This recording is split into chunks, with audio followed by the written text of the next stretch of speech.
Bismillahirrahmanirrahim. Assalamualaikum warahmatullahi wabarakatuh.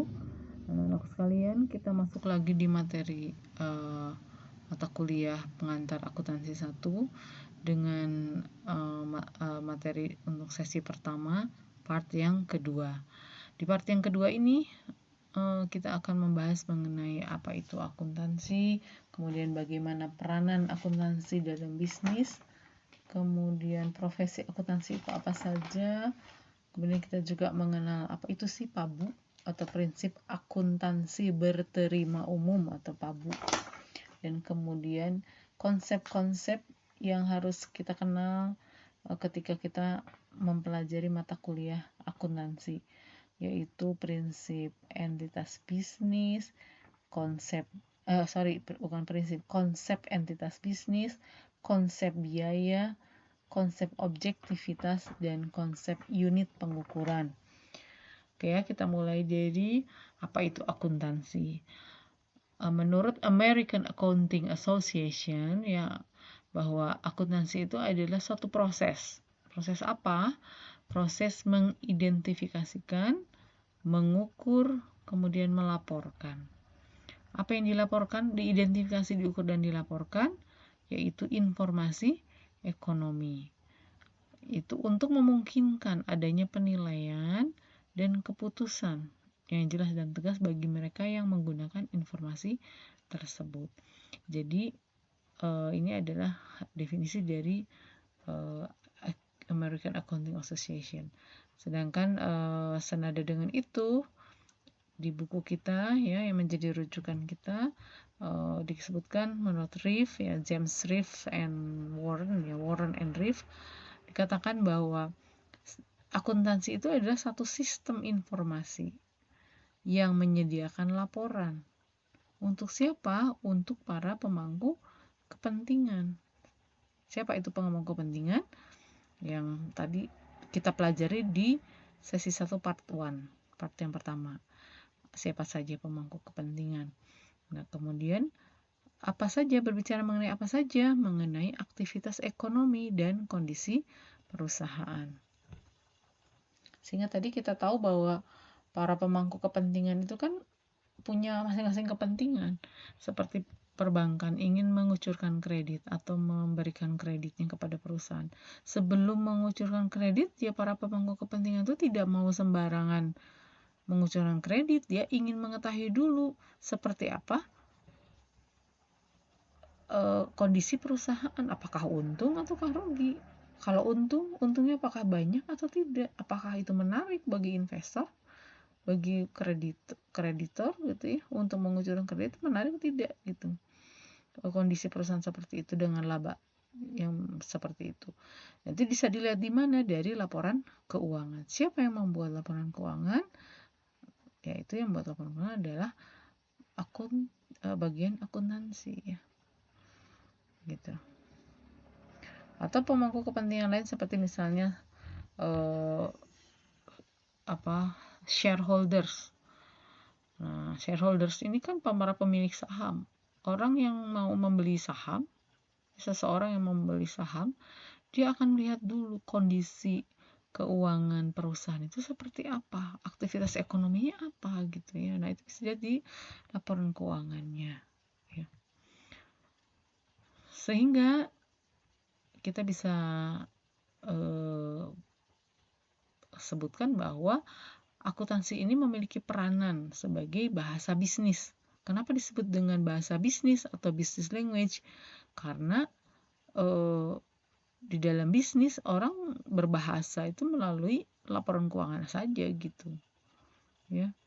Dari sistem informasi akuntansinya saja yang dilihat gitu. Bagaimana nilai labanya, bagaimana ya kondisi ekonomi perusahaan ya, dan bagaimana kinerja ekonominya.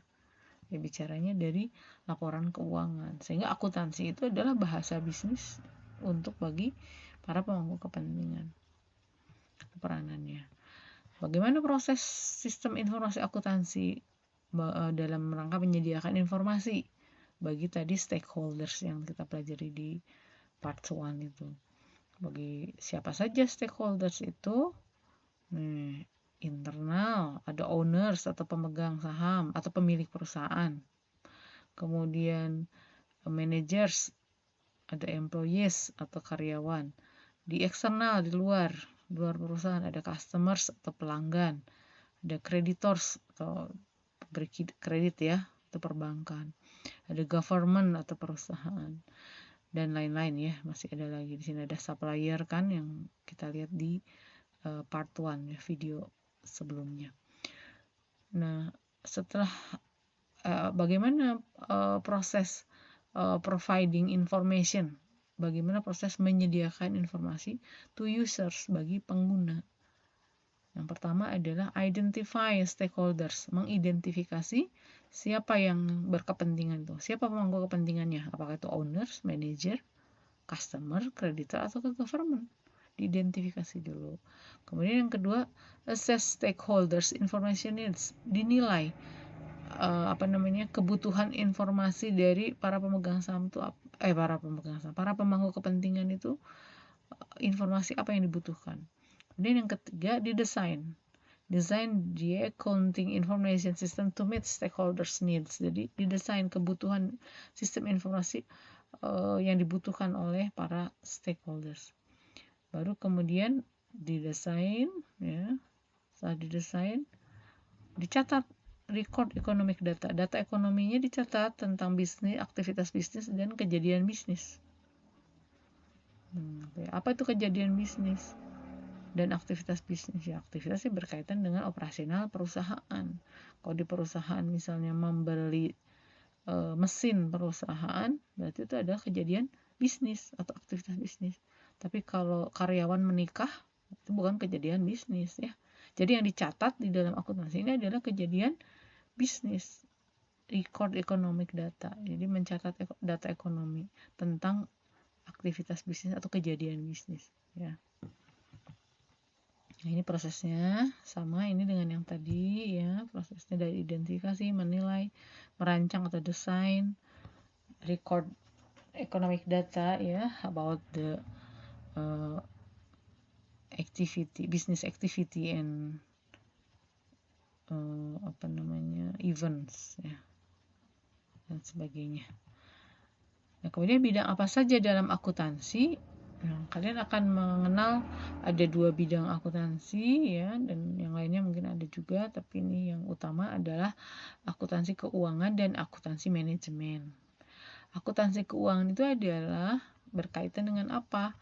Akuntansi keuangan atau financial accounting berkaitan dengan bagaimana menyediakan laporan keuangan yang terkait dengan kepentingan para stakeholder, pemangku kepentingan itu ya.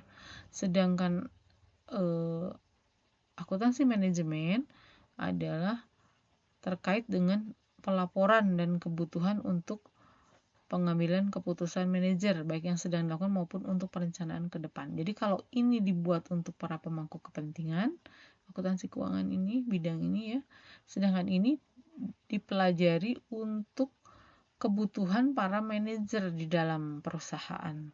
Jadi kalau para manajer itu ingin mengambil satu keputusan ya, keputusan yang penting dan berpengaruh terhadap keberlangsungan perusahaan dan keuntungan perusahaan, maka para manajer di akuntansi manajemen inilah yang membuat satu laporan yang nanti akan dijadikan dasar untuk mengambil keputusan para manajer. Misalnya apakah